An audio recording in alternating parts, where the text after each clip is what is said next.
اور بچوں کو کھلاتے ہیں، بچوں کے ساتھ کچھ دیر آپ کھیلتے ہیں، جب بچہ سو جاتے ہیں تب خلیفۃ المسلمین رضی اللہ عنہ اجازت طلب کرتے ہیں، اے ضعیفہ ہمیں اجازت دے دو کہ ہم یہاں سے چلے جائیں، اب تمہارے پاس سے چلے جائیں۔ وہ ضعیفہ کو شانتی ہو گئی، اس کے چہرے پہ مسکراہٹ آ گئی، مسکراتی ہوئی فرماتی ہے کہ اگر خلیفۃ المسلمین بننا چاہیے تو تم جیسی ہستی کو بننا چاہیے، تم جیسے انسان کو بننا چاہیے، تم جیسے لوگ کو بننا چاہیے، نہ کہ عمر فاروق کو بننا چاہیے۔ خلیفہ بننے کے لائق حقدار اگر ہو تو وہ تم ہو، عمر فاروق نہیں۔ آپ مسکراتے ہیں، آپ تبسم فرماتے ہیں اور عرض کرتے ہیں، اے خلیفہ اگر دیکھنا چاہتے ہو کہ خلیفہ ہم ہیں یا اور کوئی تو آپ ہمارے حرم میں آ جانا، آپ وہاں آ جانا، وہاں مجھ سے ملاقات ہو جائے گی۔ کہنے کا مطلب یہ ہے میرے دوستو، اگر اللہ نے آپ کو نواز دے، اللہ نے آپ کو بلندی پہ لے جائے، اللہ آپ کو دولت سے نوازے تو میرے دوستو اپنے سے نچلے والوں کی بھی عزت کیجیے، ان کی بھی حمایت کیجیے، ان کی بھی مدد کیجیے۔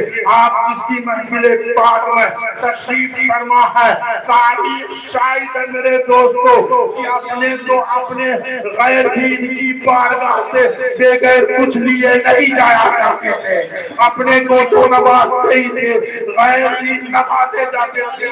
میرے ملت کے نوجوانوں، حضرت جنید بغدادی رضی اللہ عنہ کی بارگاہ میں ایک شخص پہنچ گیا کہ ہم اگر کرامت دیکھیں گے تو مرید بن جائیں گے۔ چنانچہ 12 سال تک جنید بغدادی کی بارگاہ میں وہ شخص رہا اور ایک روز گویا بستر باندھا، چلنے کی خانقاہ سے تیاری کی۔ جنید بغدادی نے پوچھا معاملہ کیا ہے؟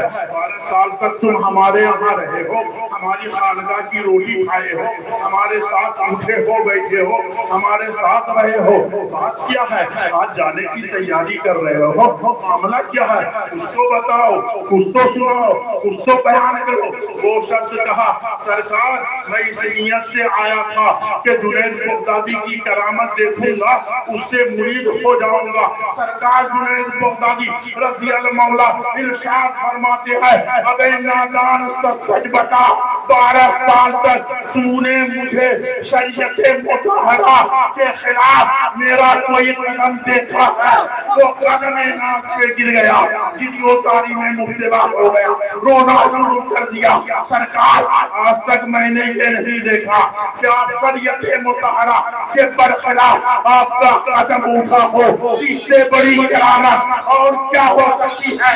صاحب مجلس کو آج تک کوئی نہیں بتا سکتا ہے کہ کبھی اس نے جان بوجھ کے نمازیں چھوڑی ہو، کبھی اس کے دربار میں آئے ہوئے انسان کوئی روٹ کر کے گیا ہو، کوئی ناراض ہو کے گیا ہو، کوئی نہیں بتا سکتا ہے۔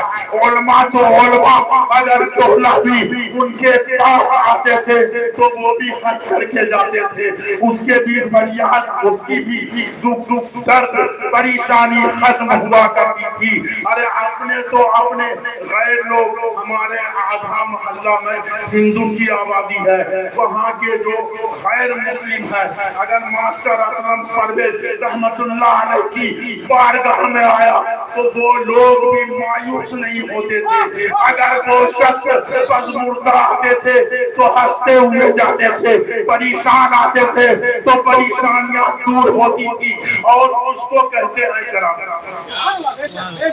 کرامت کہتے کس کو ہیں؟ کیا آسمان پہ اڑ جانا اس کا نام اگر کرامت ہے تو چڑیا کو سب سے بڑا ولی کہو، پانی پہ اگر تیر لینا سب سے بڑی کرامت ہے تو مچھلیوں کو سب سے بڑا ولی کامل مانو۔ آسمان پہ اڑ جانا یا پانی پہ تیر جانا یہ کوئی ولیوں کی کرامت نہیں ہے، بلکہ صاحب ایمان، صاحب انسان، صاحب ایمان والا ہو، اور اگر وہ انسان میرے دوستو اس کا ایمان پہ خاتمہ ہو ایسی حالت میں کہ لوگ دیکھتے ہوئے نظر آئے تو اس کا چہرہ مسکرا رہا ہو، اس کے چہرے پر مسکراہٹ ہو، اس کے چہرے پہ چمکاہٹ ہو، تو ایسا انسان مغفور ہوتا ہے، بخشا ہوا ہوتا ہے، ایسے انسان کی مغفرت ہوتی ہے۔ مثال مصطفیٰ